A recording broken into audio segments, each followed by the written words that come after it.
Buenas noches, bienvenidos a Sala de Prensa de Noticias Caracol Ahora. En ciudades como Bogotá, más del 40% de los casos confirmados por COVID-19 se presentan en jóvenes que son menores de 30 años. Por tratarse de un nuevo virus, todavía estamos aprendiendo cómo es que afecta realmente a los niños y a los jóvenes. Las pruebas hasta esta fecha sugieren que estos grupos de edad tienen menos probabilidades de desarrollar una enfermedad grave, pero aún así se pueden dar casos graves, incluso muertes. Con todo y eso, muchos de ellos no parecen entender la gravedad de esta enfermedad y las consecuencias que puede dejarles a ellos y a sus familias. Hoy hemos invitado a Jaime Alberto Rodríguez, él es un joven de 28 años que ya pasó por todo esto. Jaime, bienvenido a Sala de Prensa. Buenas noches, Juanita, ¿cómo está? Bien, Jaime, muchas gracias por su tiempo y comienzo preguntándole, cada persona sufre diferentes síntomas, pero cuéntenos qué fue lo que le pasó a usted. ¿Cómo fue esto de tener COVID-19? Pues digamos que para mí no fue fácil. Es un estado que a uno lo afecta mucho, principalmente por el aislamiento al que uno tiene que someterse por cuidar a la familia, ¿no? Eh, a mí me empezaron a dar los síntomas el 14 de marzo con un dolor de cabeza que se fue convirtiendo luego en malestar general. Más o menos el dolor de cabeza me duró como 2 días y ya de ahí pues los síntomas se empezaron a manifestar. Los síntomas que yo percibí fueron tal como los describen, o sea, fue como ir llenando una lista. Me empezaron con dolor de cabeza, malestar general, piquiña en la garganta, tos, congestión nasal. No me dio gripa, o sea, fue congestión nasal, uno no estornuda ni nada. Luego fiebre, pero no una fiebre alta, sino fiebre. Uno siente que está caliente, más de 38 grados, pero no mucho, o sea, entre 38 y 38.5. Luego escalofríos, los escalofríos eran muy malucos en la noche, en la madrugada, con este frío de Bogotá pues es fuerte. Y ya después, pues ahí hasta ese momento uno piensa que es una gripa normal, como pues normal. Ya después de eso se empezaron a manifestar ya los problemas de respiración, que eso es lo maluco como tal. Uno no se puede mover mucho porque siente esa presión en el pecho y ese ahogo que lo asusta a uno. Primero es como más un problema de respiración, como fatiga, como cuando uno se cansa, pero ya después uno no se puede ni parar de la cama, porque si se para, pues como que de una vez le da el patatús y le toca acostarse, o sea, es muy fuerte respirar. Claro, ¿y en qué momento es que usted se da cuenta que efectivamente todo esto tiene que ver con el COVID-19? Usted me dice, esto comenzó en marzo, cuando recién estábamos empezando en Colombia a conocer un poco que llegaran los primeros casos de COVID-19 a nuestro país. ¿Y cómo fue ese proceso de conocer los resultados?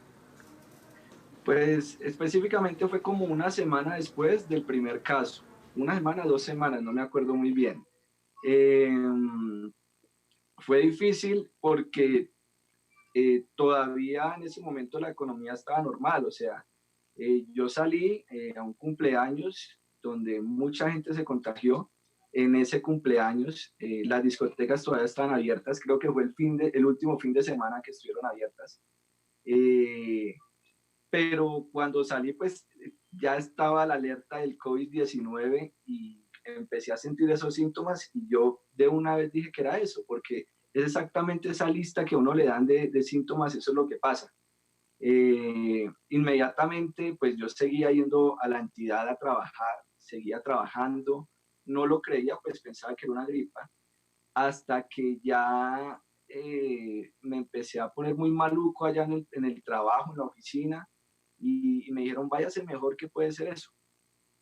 Me empezó a dar la fiebre, los escalofríos, y empecé a llamar como para confirmar, pero en ese tiempo las EPS y el distrito tenían unos requisitos que si uno les decía los síntomas, no significaba que era COVID-19.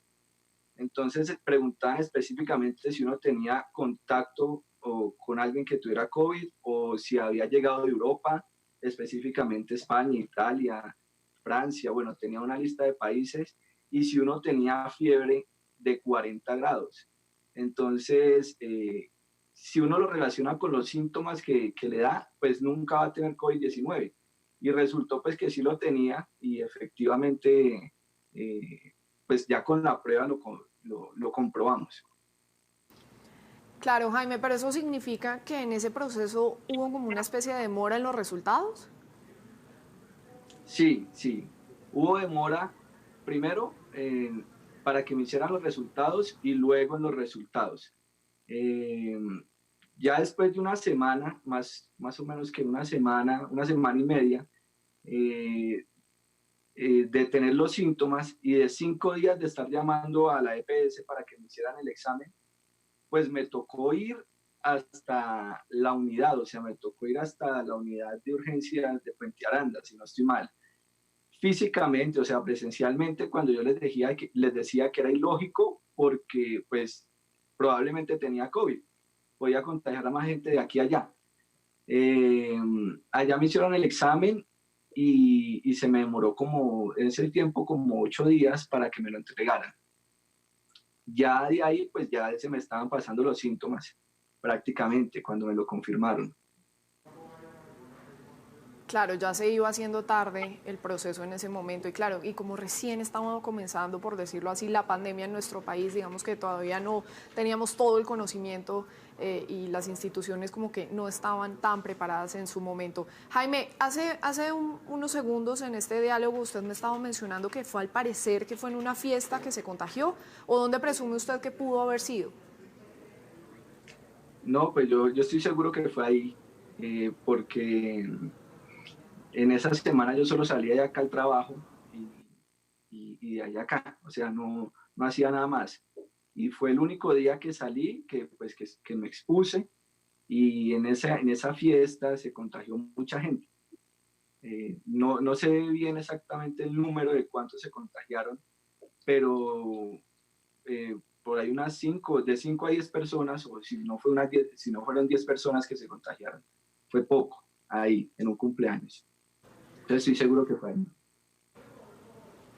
Claro, y esa es la situación que se está viviendo en el país, que todavía muchos jóvenes siguen, digamos, en estas fiestas, en estas reuniones, piensan que no pasa nada, es como una falsa confianza que les da a pensar que si se ven con alguien más, que también se está cuidando, no pasa nada. Jaime, ¿hubo en algún momento un punto grave en el que usted tuvo que ser hospitalizado, incluso de pronto tal vez pensó en que podía llegar a una unidad de cuidados intensivos? Sí, no me hospitalizaron, no alcancé a ir, pero eso fue como 6 días, ya cuando como manifesté ahorita, ya sentía presión en el pecho, que no podía respirar.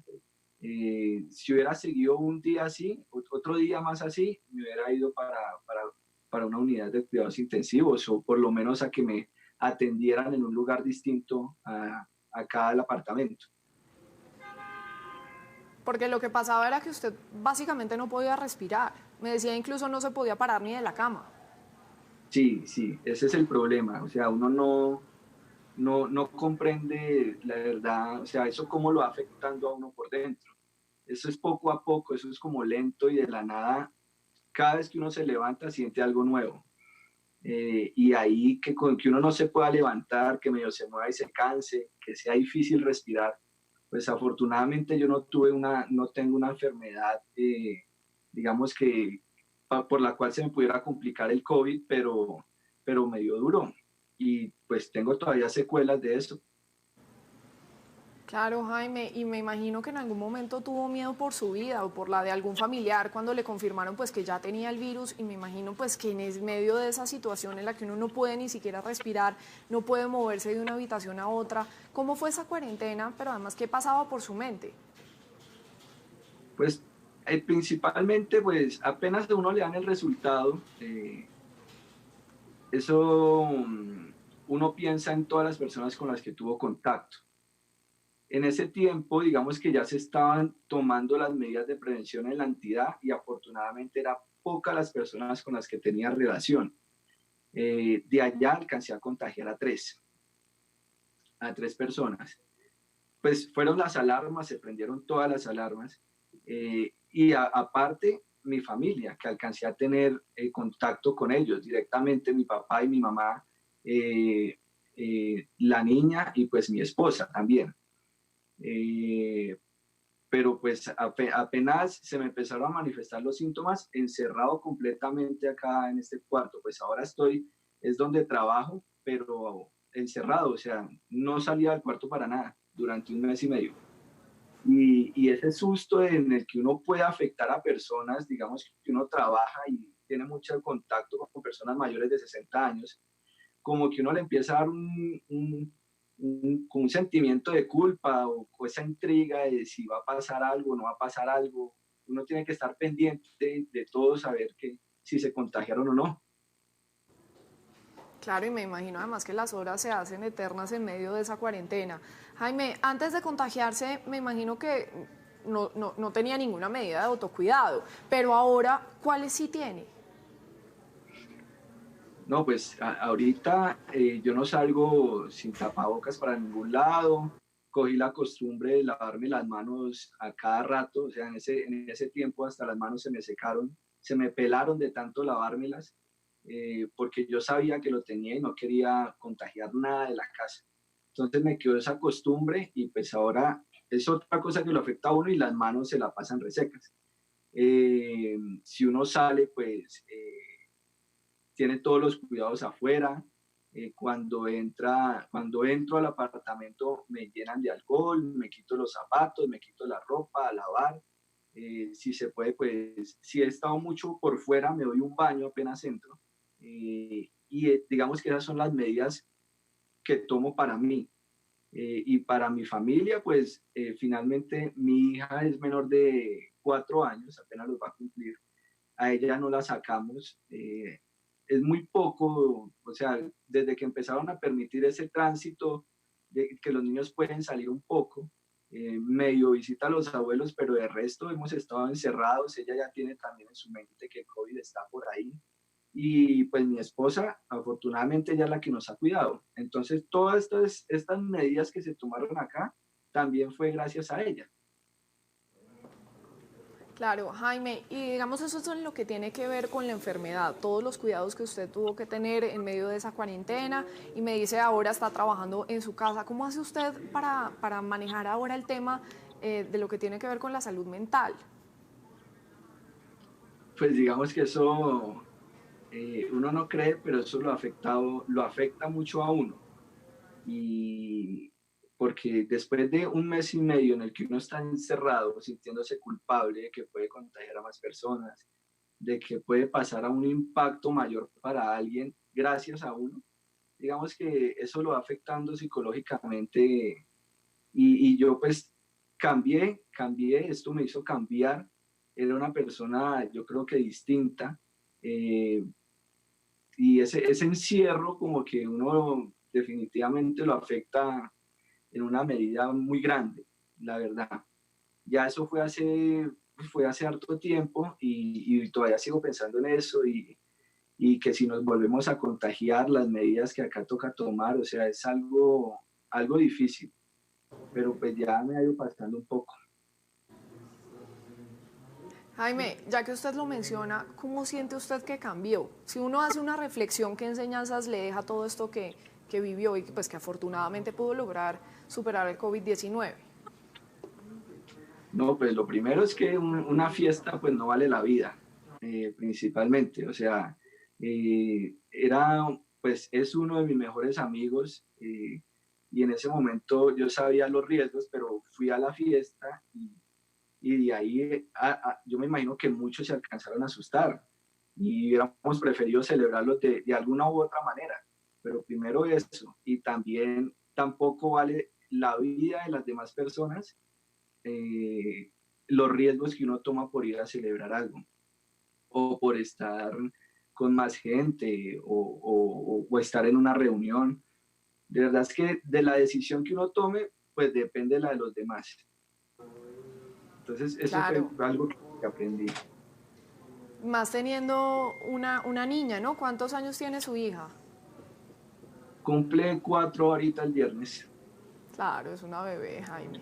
Y hoy cuando usted ya se recuperó, ¿qué le dice a esas personas que incluso piensan que el COVID-19 es un invento o que no se pueden contagiar porque son jóvenes, así como usted? No, pues que eso es real, eso no es ningún invento, eso a uno lo afecta totalmente. O sea, a mí yo perdí el olfato, perdí el gusto, todavía tengo problemas de respiración, el pecho me duele constantemente. No he ido no he ido a hacerme exámenes porque sé la situación por la que están pasando los centros médicos, pero si pudiera iría a hacérmelos porque yo pues siento algo en el pecho que no sentía normalmente, más que todo al lado derecho. O sea, a uno le da unas complicaciones fisiológicas que pues que uno no cree. Ya pues no siento el jugo de maracuyá al que más me gustaba, ya no siento el sabor, el olor a gasolina que es tan fuerte no lo siento, o sea, me ha cambiado mucho en varios aspectos. Entonces tienen que entender que esto es real, esto no es un invento. O sea, si fuera un invento no habría por qué dañar la economía de un país y tampoco arriesgar la vida de las personas. O sea, esto es real y nos está afectando a todos. Toca tener cuidado. Sí, claro que sí. Siento mucho que tenga estas secuelas, Jaime, pero esperemos que cuando esto tienda a mejorar un poco pueda visitar el médico y pueda salir de esto. Es el testimonio de Jaime Alberto Rodríguez, un joven de 28 años, economista, que contrajo el virus del COVID-19, pero afortunadamente logró sobrevivir a él. Y como lo decíamos, este es un virus nuevo, potencialmente peligroso, incluso mortal para los jóvenes, y hasta ahora estamos aprendiendo cómo es que realmente los afecta. Gracias, Jaime, por este testimonio y por su tiempo. Bueno, buenas noches. Muy bien, así hacemos una pausa, pero cuando regresemos nos va a acompañar Ricardo Ospina para contarnos qué es lo que tiene hoy en su radar.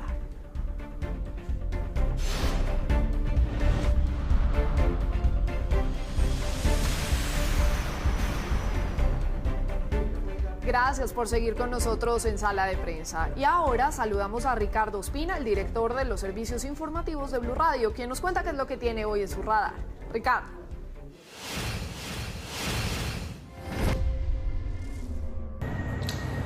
Muy buenas noches. Hoy entra en el radar aquí en Sala de Prensa en Noticias Caracol Ahora una situación que tiende a complicar la forma en la que se está combatiendo la pandemia del coronavirus en Colombia.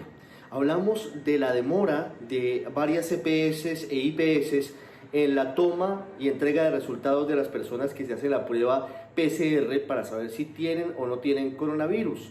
Es una situación particularmente delicada porque desde que la Superintendencia Nacional de Salud hace 2 semanas reveló que había un represamiento de 30.000 pruebas, las EPS se comprometieron a agilizar los procesos, atribuyeron precisamente esa demora a lo que llamaron una crisis de éxito, porque además se defendieron diciendo que habían aumentado el número de procesamiento diario de pruebas de 7.000 inicialmente a más de 30.000 como hoy se están registrando. Sin embargo, la Procuraduría General de la Nación acaba de entregar un documento que muestra que sigue siendo preocupante y sigue siendo grande el rezago que hay principalmente en algunas regiones de Colombia. Estamos hablando de cerca de 12.000 pruebas que no han sido entregadas y que están demoradas. Esto no permite conocer exactamente cómo está hoy el avance del coronavirus, por ejemplo, en Norte de Santander, que tiene en total 5.500 pruebas represadas según la Procuraduría. El departamento de Santander en ese mismo índice tiene 2.270 pruebas sin conocer resultados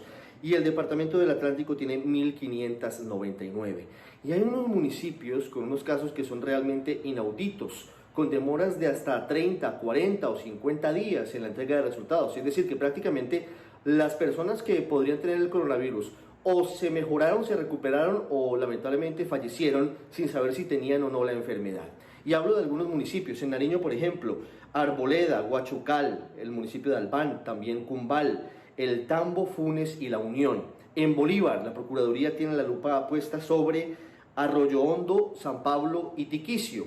En el departamento del Atlántico hay quejas muy serias sobre Sabana Grande y Usiacurí. Y en el departamento de Sucre las quejas están puestas en Tolú y Coveñas. Se necesita mayor acción de todos los actores de la cadena, de los laboratorios, de las IPS y sobre todo de las EPS para que los colombianos tengan un servicio más efectivo y claro para conocer si tienen o no tienen COVID-19. Sin duda, muy grave. Gracias, Ricardo. Y hasta aquí, Sala de Prensa de Noticias Caracol Ahora. Los dejamos con el programa Signo Pesos. Buenas noches.